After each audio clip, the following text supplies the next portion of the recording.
जा रहा है। जैसे जैसे रिएक्शन होगी समय के साथ रिएक्टेंट का अमाउंट कम होता जाएगा। जैसे जैसे रिएक्शन होती जाएगी, तो अगर हम ग्राफ बनाएंगे प्रोडक्ट के साथ, कंसंट्रेशन ऑफ प्रोडक्ट, और अगर आप यहाँ पर लेंगे टाइम, तो उल्टा होगा। तो क्या होगा, समय के साथ प्रोडक्ट बढ़ता जाएगा और बनता जाएगा। ये क्लियर है एकदम बात। रिएक्शन होगी तो रिएक्टेंट खत्म होता जाएगा समय के साथ, और प्रोडक्ट बनता जाएगा और बढ़ता जाएगा। दूसरी चीज, हम लोग कल ये भी पढ़ गए थे कि जो रिएक्शन का रेट होता है, जो रेट ऑफ रिएक्शन होता है, वो हमेशा इस बात पर हमेशा डिपेंड करता है कि जो रिएक्टेंट है उनका कंसंट्रेशन कितना है, उनका अमाउंट कितना है।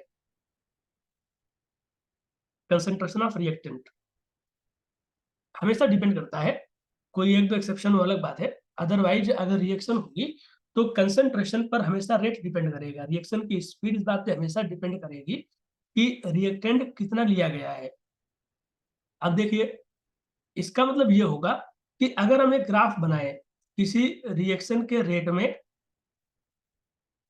इस एक्सिस पे हम रिएक्शन का रेट ले रहे हैं, फिर से रेट ऑफ रिएक्शन, और यहां हम ले रहे हैं टाइम। तो चूंकि समय के साथ रिएक्टेंट कम होता जा रहा है, तो रिएक्टेंट का कंसंट्रेशन कम होता जा रहा होगा।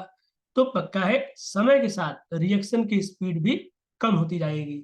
तो जनरली किसी भी रिएक्शन में रिएक्शन की स्पीड समय के साथ कम होती जाती है। जब रिएक्शन होती है तो समय के साथ धीरे धीरे रिएक्शन की स्पीड कम होती जाती है। तो यहाँ पर दो एक साथ होंगे रिएक्शन, एक जिसमें बनता है रिएक्टेंट से प्रोडक्ट, और दूसरा जिसमें बनता है प्रोडक्ट से रिएक्टेंट। यहाँ पर दो रिएक्शन है। जब बनता है रिएक्टेंट से प्रोडक्ट तो उसे हम कहते हैं फॉरवर्ड, और जब बनता है प्रोडक्ट से रिएक्टेंट तो उसे हम कहते हैं बैकवर्ड। यहाँ पर थोड़ी सी सिचुएशन अलग है, देखना बहुत ध्यान से। अगर हम बात करते हैं फॉरवर्ड रिएक्शन में, तो फॉरवर्ड रिएक्शन का रिएक्टेंट कौन है, आर, और प्रोडक्ट कौन है, पी। अगर बैकवर्ड रिएक्शन देखें तो बैकवर्ड में पी क्या हो जाएगा, रिएक्टेंट।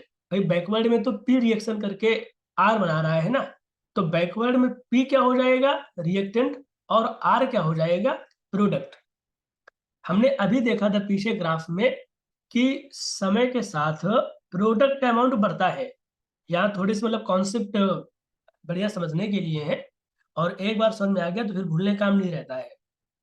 प्रोडक्ट का कंसंट्रेशन क्या होगा, समय के साथ बढ़ेगा, और रिएक्टेंट का कंसंट्रेशन समय के साथ कम होता जाएगा। अब देखो, जब रिएक्शन होगी तो आर का कंसंट्रेशन क्या होगा, समय के साथ कम होगा क्योंकि रिएक्टेंट है। पी का कंसंट्रेशन क्या होगा, समय के साथ बढ़ेगा क्योंकि प्रोडक्ट है।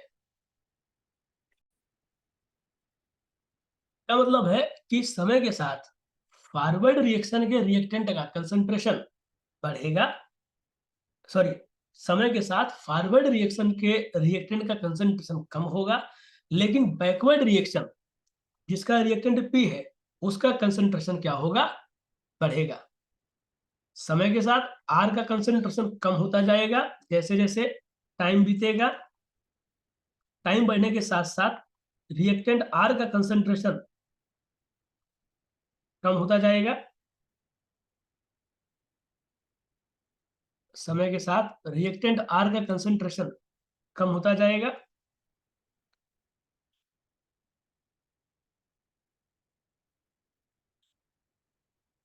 लेकिन प्रोडक्ट पी का कंसंट्रेशन क्या होगा, समय के साथ बढ़ता जाएगा। मतलब कि जो फॉरवर्ड रिएक्शन का रिएक्टेंट है उसका कंसंट्रेशन कम होगा, लेकिन बैकवर्ड रिएक्शन का कंसंट्रेशन बढ़ेगा। तो आर क्या है, रिएक्टेंट ऑफ फॉरवर्ड, आर है रिएक्टेंट फॉरवर्ड रिएक्शन का, रिएक्टेंट फॉर फॉरवर्ड रिएक्शन। जबकि पी क्या है, बैकवर्ड रिएक्शन का रिएक्टेंट। तो ये क्या हो जाएगा, रिएक्टेंट फॉर बैकवर्ड रिएक्शन। इसका मतलब है कि समय के साथ अगर हम ग्राफ बनाएंगे, हम अगर इस एक नॉर्मली क्या होता है कि रेट कम होता है, लेकिन अगर हम यहाँ पर ग्राफ बनाएंगे रिएक्शन के रेट में, और रेट किसका है? फॉरवर्ड रिएक्शन का, रेट ऑफ फॉरवर्ड रिएक्शन, और ग्राफ बनाएंगे समय के साथ, तो समय के साथ आर कम हो रहा है तो फॉरवर्ड रिएक्शन का रेट क्या होगा? कम होता जाएगा। लेकिन अगर हम ग्राफ बनाएंगे बैकवर्ड रिएक्शन के रेट के साथ, रेट ऑफ बैकवर्ड रिएक्शन,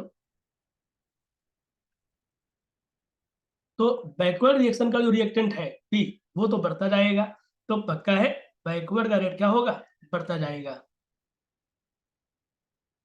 मतलब कि जब रिएक्शन हो रही होगी तो फॉरवर्ड रिएक्शन पहले तेज होगी और धीरे धीरे स्लो होती जाएगी। बैकवर्ड रिएक्शन पहले तो बहुत कम होगी क्योंकि प्रोडक्ट होगा ही नहीं, जीरो होगा एकदम, तो बैकवर्ड शुरुआत जीरो से शुरू करेंगे, तो बैकवर्ड शुरुआत में क्या होगी? बिल्कुल जीरो होगी।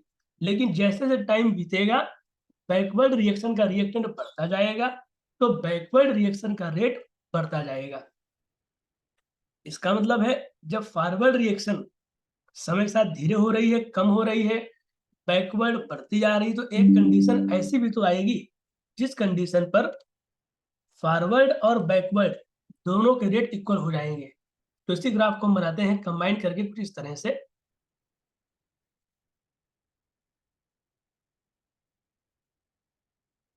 समय के साथ फॉरवर्ड क्या हो रही है? धीरे धीरे कम होती जा रही है, बैकवर्ड क्या हो रहा है? बढ़ती जा रही है। तो ये पॉइंट जहां पर दोनों क्या हो गए? इक्वल हो गए, इस जगह, यहाँ पर जहां दोनों इक्वल हो गए, इसी को क्या कहा जाता है? Stage of chemical equilibrium.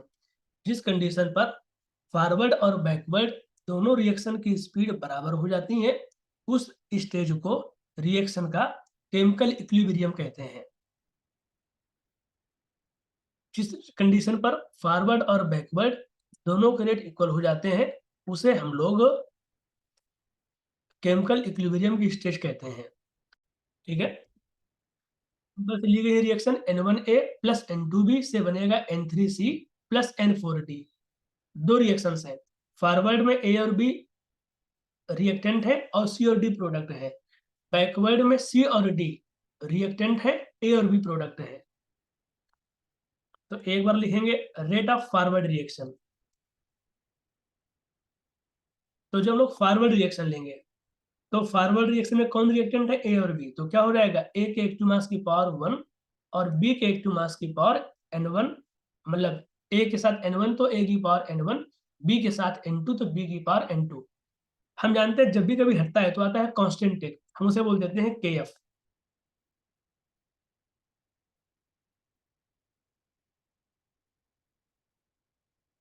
ऐसे ही अगर हम बैकवर्ड के लिए देखेंगे,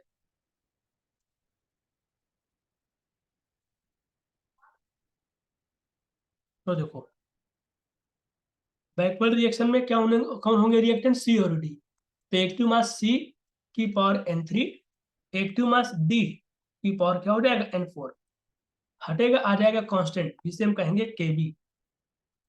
तो kb c की पावर n3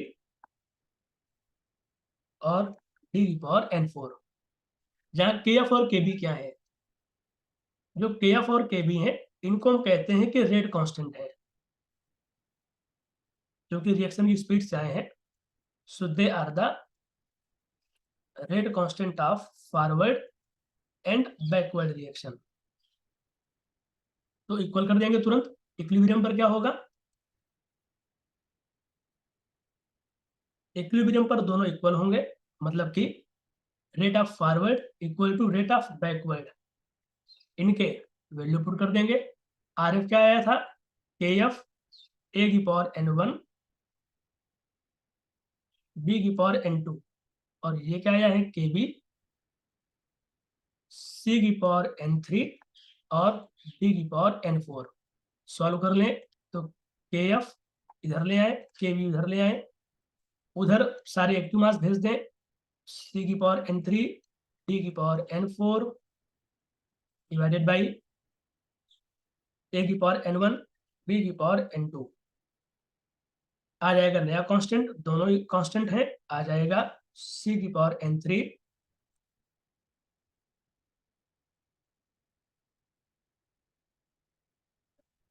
A की पावर n4, A की पावर n1 और B की पावर n2।